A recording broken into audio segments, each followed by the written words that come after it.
Good evening. It's Jules Wyman here from juleswyman.com. How are you? And as ever, at the beginning of this, I've got my eyes darting around all over the place because I'm just checking that it's gone live. And I will also be doing some of the things that I encourage you to do, which obviously is to share and let other people know that that this is live and there's conversations about to be had, and who knows where they may go. So yeah, if you've just joined, do drop down and say hi. Whilst I just type come and join tonight's conversation. I can't spell, which is a little bit of a worry. Convert. Got all the right letters, but not necessarily in the right order. There we go. All done. I'm all yours. How are you? How are you doing? Thank you, John, for letting me know that I'm live. That's very kind of you, very generous. I was just sharing the video as well. But do drop down, do say hi, do let me know where you are. And if this is the first time that you've been joining as well, then it is great to have you here, and welcome. Thanks, Stephen, for letting me know that I'm live. I'm alive. I feel like I need to burst into song of I'm alive. I'm also just checking that I did switch my phone off, which I did, which is great. So you do actually have my undivided attention. So for those of you who are joining, good evening and welcome. My name is Jules Wyman. If you don't know, from juleswyman.com, you can always go and have a sneaky peek around the website. Good evening, Tiffany. How lovely to have you here. There's free stuff on there. And hey, Rachel, back to you as well. So feel free to go and have a look around and grab yourself some of that free stuff and join in. And feel free to invite people to this page and to like and share the video if you think that the content will resonate even. I've got a sneaking suspicion that might happen a fair bit this evening, so I apologise in advance. Brummagem. I have no idea what that means, John, but thank you. You might need to explain that one. So yeah, do invite other people along. It works by now. I'm pretty sure that you'll know it works exactly the same way as most things on Facebook. If you want to tag people or share, then it's the same as you would do with any other meme or GIF or things like that that might float your boat. So this evening, for those of you who have not joined before, then every Monday night at 7 p.m, it's just gone 7 p.m. here in the UK, so wherever you are in the world, and I know we do have some people who tend to join us from across the pond, which is rather lovely. I am coming there next Tuesday, John. Yes, I will be in Birmingham. I'm going to put the link, well, feel free to put the link in, John, if you beat me to it. I was going to talk about that a little bit later. Yeah, so how this tends to work usually on a Monday night is I will bring a topic to the table, and it could be something that there's a theme that's coming up in conversations I'm having with clients, or something I've noticed or I'm learning with myself. But there tends to be something, and I think, well, hang on a second, this would be worth sharing or bringing for a conversation and seeing where it goes. Hey, Lynn, my lovely angel friend, how are you? And so basically that's what we normally do. However, on the last Monday of every month, we have an open forum, which is basically somewhere that you can ask any question that you would like. Now, before somebody goes in and goes, but it's not the last Monday of January. I know, I'm not getting super eager. It's just that I'm not around next Monday night. So there's not going to be a confidence conversation next Monday night anyway. So I thought I'd bring it forward and do the event now, basically. So let me just have a look, because I'm getting comments. That's fine. That's not for me to be looking at. Perfect. Back here.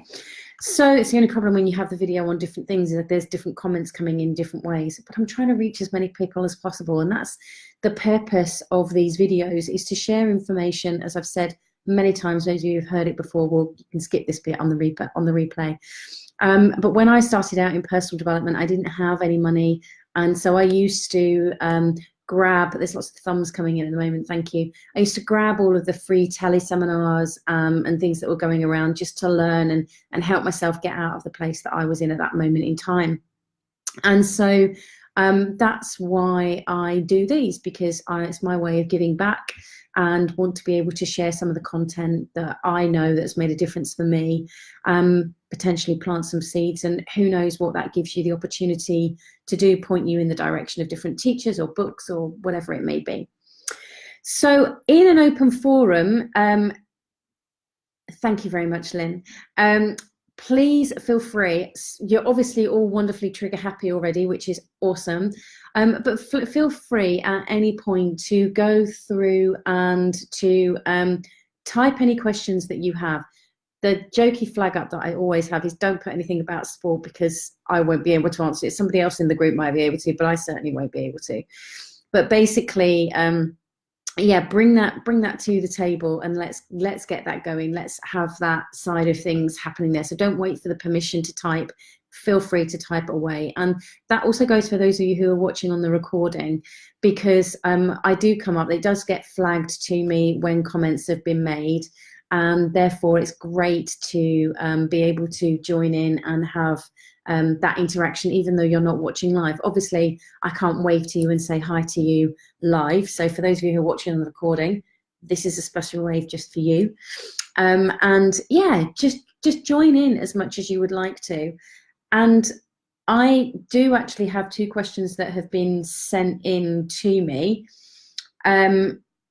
So that's where I'm going to start. However, I will flag up that, again, if I start answering one of these questions or my thoughts on these questions, and it sparks something with you, or you want further clarity on something, then feel free to just let me know. And yeah, let's have that conversation. That's the whole point of this. It's a two-way thing. It's not just about me sitting here rambling away. And do continue to say hi for those of you who are just joining. It's always great to be able to say hello. For me, it's like welcoming you into my home, which is where we currently are. So it's nice to be able to do that. And also, as we go through, if things make sense, then let me know. And I'll flag it up now in case I get too excited and forget. As John's already intimated, I'm at an event which is an open event, and I'm just going to do that. But no, I've put the wrong link in there. Let me just grab the link. So I'm doing an open event in Birmingham next Tuesday. For those of you who are in the area, that's Birmingham, UK, not Birmingham, Alabama. Then there is the link below for you to be able to go and grab your tickets. And I think, I could be wrong, I think there may be a early bird price with that as well. And if you want to know more, if you go onto my own page as well, I will also be doing another live at 8 o'clock this evening with Shaquille, who is the chairman of Yes Group in the West Midlands. So he's going to kind of have a discussion around various different things. So if you want to join that afterwards, if you haven't had enough of me rabbiting on, then you can join that as well at 8 o'clock. But anyway, back to this evening, and back to the open forum. So as I've said, if things resonate with you, then do some thumbs up or some hearts, and let me know what resonates with you. And if something doesn't resonate with you, I'm obviously not adverse to an angry face or a sad face at all, because it's all opinion. But it is helpful if something doesn't sit with you, or you don't agree with something, then please let me know so that we can have that conversation. And it's not about me trying to convince you to see things from my perspective, not at all.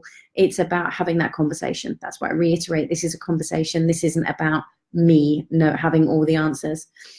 And John's just put, if you're in the Birmingham, you can see Mr. Jules in person at the Yes Group 29th. And yes, if you use John's link as opposed to my link, then you will save yourself a £5 if you do that before midnight tonight. So there you go. So let me start. I will flag up I'll tell you what both of the questions are, and then I will start obviously with one of them.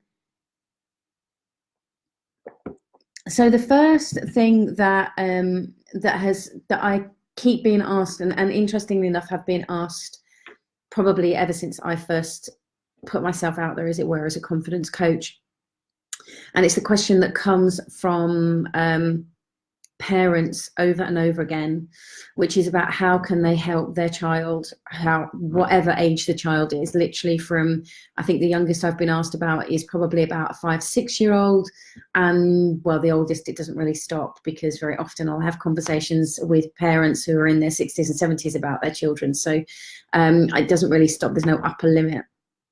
But very often the conversation is around how can you as a parent give your child confidence. So that's the second question that I would like to come onto, but I'll give you a flag up there that that's the second one, so you know what's happening. But the first one, and this has come up a lot in relation to work mostly, that's the context that it's been asked most frequently. And it's around how can you be around somebody, or how can you work with somebody who constantly knocks your confidence. And this can be around when it can go to the extremes of bullying. So it can be in that context, in that relation. It can also be around somebody wanting things to be done their way. So it kind of might be a control side of things. So the first thing that I want to say about that, and by the way, let me know, either say yes, you've experienced that, or give me some thumbs up or hearts. Let me know if you're somebody who perceives that you've had or been around somebody that you perceive knocks your confidence. There's a first thing that I think needs to be explained around this in to kind of get an understanding. And I think that very often we assume that, and our culture nurtures this, unfortunately, that it's other people that make us feel that we lack confidence. It's other people who do it to us, and therefore the blame, as it were, goes out to them, as opposed to us recognizing it's sort of like a distancing mechanism, so that we don't have to recognize that we have any part in that. So Lynn says, I find killing them with kindness helps they get bored. That's very funny and very typical of you, Lynn, in a beautiful way. So the things that I would invite you to think about, and this is an invitation, this isn't an instruction, and it comes from two sides of the fence from my perspective. Well, three sides of a fence, if there is three sides of a fence. One, from the sense of somebody who used to perceive themselves as constantly having their confidence being knocked by others. And that was both in and outside of the workplace. Somebody who it has been said that I have knocked their confidence, so I will take that side of it as well. And the other side of the fence, if there are three sides of a fence, is from a confidence coach perspective and the view that I have on it now. So the first two are very interlinked, and I think that for me, the understanding that shifted things for me was when I had a recognition that, and it wasn't a comfortable recognition, but it was a recognition nonetheless of my part in that relationship, when I was being the victim, the person it was being done to, in that sense. So what somebody once said to me, was a friend of mine, we were out actually, and I had been picked on by these guys, to the point that actually the pub that we were at, the landlord had actually asked these guys to leave. And I was with a big group of people, but they were making quite grotesque comments, as I felt at the time, and I was getting uncomfortable with it, and it was knocking my confidence. And so the guys left, or the guys were asked to leave. Anyway, walking home that night, having a conversation with a friend of mine about it, and she said to me, the rant that I went on was, why does this always happen to me? This isn't fair. I wasn't doing anything. I've done nothing wrong, etc., etc. And she very lovingly, although I didn't hear it that way at the time, said to me, maybe if you stopped being a victim, these things wouldn't happen. And I don't think I spoke to her for quite a while, because at that point, I couldn't see that any of that was I had any part in that. That there was no relation for me in that. I was being done to in that instance. Now, if I flip the coin around and look at it from the perspective of when somebody said that to me about me knocking their confidence, I could quite easily have said, no, they are the ones that aren't doing the things that they were meant to be doing, and therefore I was just chivying them along and being assertive, and so again, there was a blame. There was always an externalization on both sides of the fence, that it was somebody else's fault. And when we relate to confidence in that way, as it being something that's external, that's either given to us or taken away from us, then we're disempowering ourselves. We're out of control with that completely. And so the shift that then comes on that third side of the fence that I've just invented is from that confidence coach perspective, is recognizing that nobody gives me confidence and nobody takes my confidence away other than me. So it's about how I relate to those situations. It's about the meaning that I create in those situations. Nobody is making me confident and nobody is making me doubt myself, if that makes sense. It's all about what is shifting in that and the dialogue that I'm having around it. So let me know if this is making sense, by the way. And hello to those of you who are just joining. Do drop down and say hi. It's always great to have be able to give you a shout out. And if you have a question, or if anything that I've said so far sparks more questions, then please do type away. I don't know what that is. Apparently that's typing. And there was some thumbs that went up then, so I'm assuming that this is making sense. So that's, and whilst I do recognise that because we have been conditioned that this is all happening externally and people are doing to us, that's not an easy concept to immediately shift, but it does take us taking responsibility. So for myself now, I know that if I have situations where I'm having a wobble in some way, shape or form, or I'm uncomfortable or feeling nervous, I'm not looking to negate whatever's going on for me, but I am looking into how am I describing that situation? How am I describing myself in relation to that situation? What's actually going on for me at that moment in time, so that I can look at that for myself. Does that make sense? I hope it does. So here are some other things that I thought might be really helpful. Rachel says, that's a great question. So many people, me included, fall into the trap of feeling like we're being done to. I've had to check my thoughts today after the start of the day didn't go to plan, and have a word with myself. I'm hoping that it was a kind word, Rachel. Because that's the other thing that we have to be so mindful of, is that quite often people, even in dialogue, and I know that they mean it jokingly, will say, I just need to give myself a good kick up the butt, or a slap around the face, or, just have a right go at myself. Then I'll get on and do such and such. And it's like, but that's not loving, that's not kind, that's not generous, that's not understanding towards yourself. So I'm hoping that it's a kind way that you had a word with yourself, Rachel. So these are the things that I would love to, there was some thumbs and hearts there, so I'm assuming that does. So whilst I recognise that it being an inside job is such a big conversation, that I wanted to kind of look at it from a practical perspective as well, so that it gives you the opportunity to start looking at things in a different way and plant those seeds for you. So the first thing that I always remember is, if I am feeling bullied, then I must be playing the victim role, because a bully can't bully without a victim. Now, that doesn't negate their behaviour. It doesn't mean that I accept their behaviour or tolerate their behaviour in that way. My first port of call is to check in with myself as well, though. What am I doing to contribute to that, to create that? And within that aspect, because I do recognise that this has got so many different areas that it can go off in, whether it be work related or home related, or out and about related.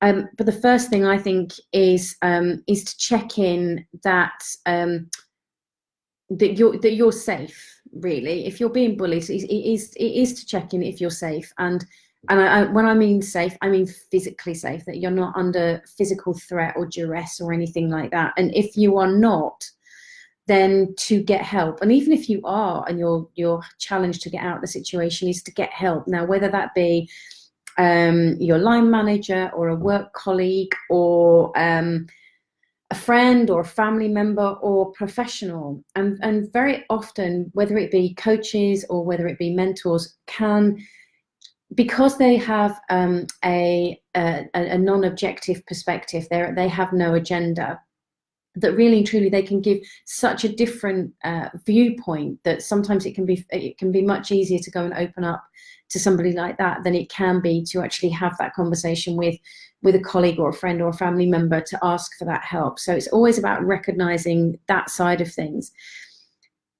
And then from there, it is to start looking at, okay, well, what could you do differently? And what is possible around that? And again, I recognize that's kind of a bit of a can of worms opening, but I just want to plant the seed with that, because as I say, I've got both of those questions there that I have been asked to talk about. And if you have any other questions, then please feel free to type those in as well. And if I don't get to answer them this evening, then potentially I can answer them on the next forum, or they may become a topic if a number of people talk about them or want answers to the question, if that makes sense. Really, truly, I need to get my brain in gear a bit. So yeah, so that they're my two main parts with that is to recognize, we need to take responsibility. What is that first port of call? What is going on there for ourselves, rather than it being all about the externals? Because if we put it about the externals, we're disempowering ourselves, and that's why we'll experience a fluctuation in our confidence and feel like there's been a confidence knock, when in actual fact it's just about how we describe that situation in that sense and ourselves in relation to that. And then the second thing is look at, okay, well, if it's a challenging situation where you're having your confidence knocked, is to look at where you can make sure that you are physically safe, but then look at how you can get help, whether that be from a friend, family member, colleague, your line manager, or professionally from a mentor or coach, or whatever that may be. Does that make sense? And does that give you enough of an answer to just percolate for this moment in time? So many of these subjects, honestly, they're so vast and they're so big, and go into different corridors, different avenues, really. So I do try to keep them big picture to give you all an in, but I'm more than happy to deep dive into other areas if there are other areas that you would like to know more about. So let me know. Again, for those of you that are just joining, please do say hi. And it'd be nice to give you a shout out as well. So that's the first part. That's the first question, rather. And the second question, as I say, I have been asked this question practically since day one, and it's from parents about how can they, thank you for the thumbs up, how can they give their child confidence? Well, if I link that into what I've just said about confidence being an inside job, and it comes from ourselves, is that actually we can't. Now, when the child is young, we can do everything we can to create an environment that they receive the nurture that they need. They are given the opportunity to make mistakes and learn from those mistakes. They are given the space to develop and grow. And there is also a nature element to what that child, that individual brings into the world. And again, this is rather large topic. So there's two things that I would there's two aspects to that I would offer out to think about. So Lynn has put, how do you help a child suffer with confidence, always compares herself to people who are popular? I tell her they're only popular because you make them. Any other advice? I'll link this into that, Lynn. So the first thing, really, I often say, and most parents don't like it when I say it, is that we need to lead by example. And very often somebody will, it has been said that to me that, well, I am confident and I do show up as confident. I'm like, how does that translate to the child? Do they see that? Do they, because you can have somebody who shows up as confident and they are achievers and they're striving and they're always working at that. So does that translate to the child that mum or dad is really confident, and to be confident I have to achieve and get the kind of marks and levels and standards that they achieve? And it's not necessarily that the parent projects that back onto the child. This is where the complexities come in. But it is about recognizing that the children are, especially under the age of 6 and 7, are picking up on everything that we do. And I had this reflected back to me a number of times over the last few years when I've been around very small beings, and I will say something jokingly, forgetting that they're small beings, and they will repeat it back, and it's something that is fact, and I'm like, okay, I need to be aware. They are like sponges, they soak everything up. Now, so we need to be aware of that, and I think that one of the first ports of call is always that as the big people in the room, however we are related to, or that young person, is that we do need to look at how are we showing up. You know, we need to look at whether what we are saying is in alignment with what we are doing, and if they are out of alignment, that doesn't make you a bad person at all. It just means that there's mixed messages there, both for you and for those young beings around you, and they're trying to find their way through as well. So personally, I would love to always work with the parents first and then be able to work with the young person. And yet what's interesting is the majority of the time parents would rather invest in their children than themselves, which I always find fascinating as well. So the next thing that I would invite you to think about as a parent is how, as well as how are you showing up, is more specifically, how is your what is your relationship to confidence? You know, what do you think about yourself? How do you think about your self-confidence? Are you doubting yourself? Are you putting yourself down, beating yourself up? You use the word comparison, Lynn. Are you comparing yourself, making yourself wrong, etc., etc.? And it doesn't have to be a big thing.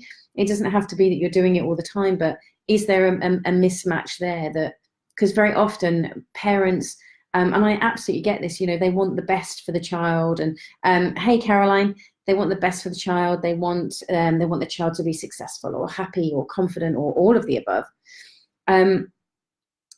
So how are we showing up? How are we doing that in that sense? Is this making sense? And then linking that back into, let me know if it's making sense or if you've got any questions or thoughts on that. And linking that back into your question, Lynn, about how do you help a child who suffers with confidence and always compares themselves to people who are popular? I tell you, they're only popular because you make them popular. Yeah, it's a challenging one. And I think it's challenging for a number of reasons. I don't think there is a simple answer to this, because we've got the complexities that the school environment creates, which is a very tribal space for them to go in. And up until that point, the only tribal space they've been in is a family one.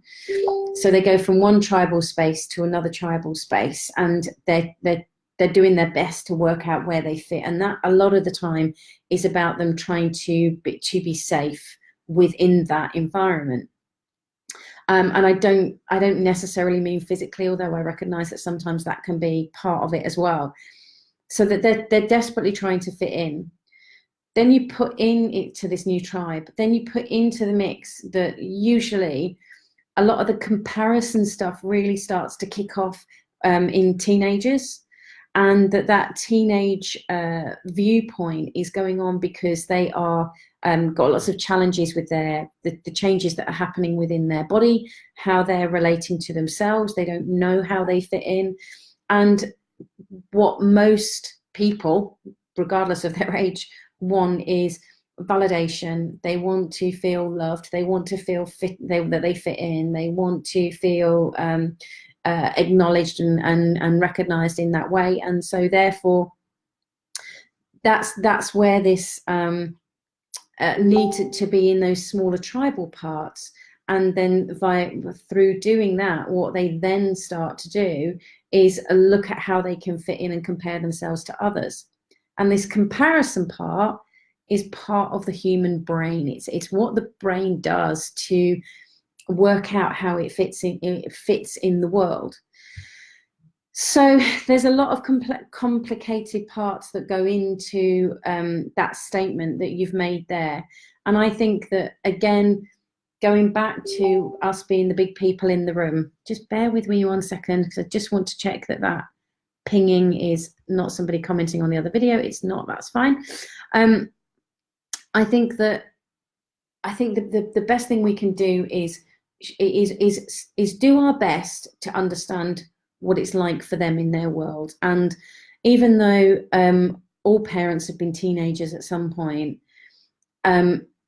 very few parents, I'm just trying to think if this is a correct statement, I don't think there's any parents yet, or there'll be very few parents that have grown up in the world actually that teenagers inhabit now, which is this social media onslaught. They haven't got the escape that we used to have about leaving school, coming home, and it just being about the family environment and TV and homework.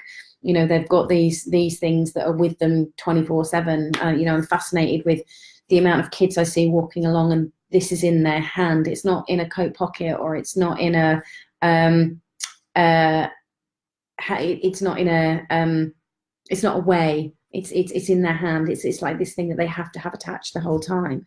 So it's a very different world, and I think the best thing that we can do is do our best to understand their world and work at it from that sense. Because I think very often as parents, or even as kids, when a parent says, oh yeah, but you're amazing, or you're great, or you're lovely, or whatever, I certainly know that I will have done this, which is, yeah, but you're saying that you have to say that you're my mum or my dad or my aunt or my uncle or whatever. We quite often dismiss it. So I think that doing your best to try and understand their world, not make it wrong, and not tell her that she's doing things wrong, but do your best to understand that world, and talk to her and see what kind of conversations can come up and spark from there. I'm not sure if that's making sense, Lynn. Let me know if it is, and if not, we can carry on the conversation another week. I'm pretty sure that there's plenty of stuff in there. In fact, I will make a note about comparison and kids, and I will look at how to do that in another topic, maybe in a bit more depth. Rachel says, how do you help children cope with exam stress? So I think that with exam stress, and we're running over, by the way, so I do apologize. I will keep this fairly short. There's a number of practical things that you can do. So things such as making sure that they're eating well, making sure that they're getting enough sleep, drinking plenty of water. There's a lot of aromatherapy oils. I've got a feeling that rosemary is one, and wild orange might be another one, but please don't quote me on that because I'm not a qualified aromatherapist. But there are things, well, there's two things. There's aromatherapy oil that you can use that to have, and I know you like your smellies, if you get a good quality aromatherapy oil that can help them learn to remember things. And equally, you can use then different oils, such as things like potentially lavender. I want to say rosemary again, and I don't know why. Maybe I've heard that. I could be wrong. But that can help relax and create in a relaxed environment. It's a long time ago since I was in a family environment where my stepsons were going through their exams. But one of the things I was very aware of then, and sure that it may be very similar now, is to, this is my view, is in a helpful way, is to help them have responsibility for themselves. So I know, for example, I remember one day my youngest stepson was really frowny face and head down over the dinner table, and I just checked in with him, how is he doing? And he said, I'm just fed up with teachers are constantly telling us we need to study more and we need to study more, and every single teacher was saying it in each of the subjects, and they were getting in at assembly, and he said it's just too much. And I said, so do you agree or disagree with what they're saying? And he said, well, I'm sure that there's some of us that do need to study more, and I'm sure that there's some of us that are studying enough. And I said, okay, so where do you fit in that category? Where do you see yourself rather on that spectrum? Do you think that you are doing enough to get the grades that you would like to get, or that you believe that you can get, or do you think that you need to do more? And he sat there and he thought about it for quite some time, and he said, in these areas and these subjects, I think I'm doing enough. But actually, I think it was either one or two that he was like, I think I need to do more there. And I was like, okay. And that's when we got into a conversation about, is there anything else that you need from us? How can we help you? And he fed back that there were various things, could I be let off doing the washing up and things like that just at this point? And it was like, yeah, we can do that. But I hadn't realized that he needed that space as well. So it was about having that conversation. And I think that very often we forget as adults that kids often, not always, know what it is that they want, and we just need to stop looking at ourselves as needing or wanting to have all the answers, and actually ask them, and then just have a conversation about that and see where that goes. So they would be my starters, Rachel. I don't know whether that helps. Let me know if that helps. So I think I have answered. Yes, I've answered the questions. Have a cold cup of tea, but that's a good sign. So just to remind you, thank you so very much. I'll look into the oils too. Yeah, doTERRA, DOTERRA oils, I know are very good. And there's another company whose name, I want to say Forever Young, but I could be wrong. There, but it's something like that as well. So it's well worth looking out with that. Neal's Yard are usually very good as well. Not on commission for any of them. Yeah, so for those of you who have stayed the long distance over this one of the longest ones, then thank you very much for being here this evening. And thank you for all of your interactions and your comments and your thumbs up and things.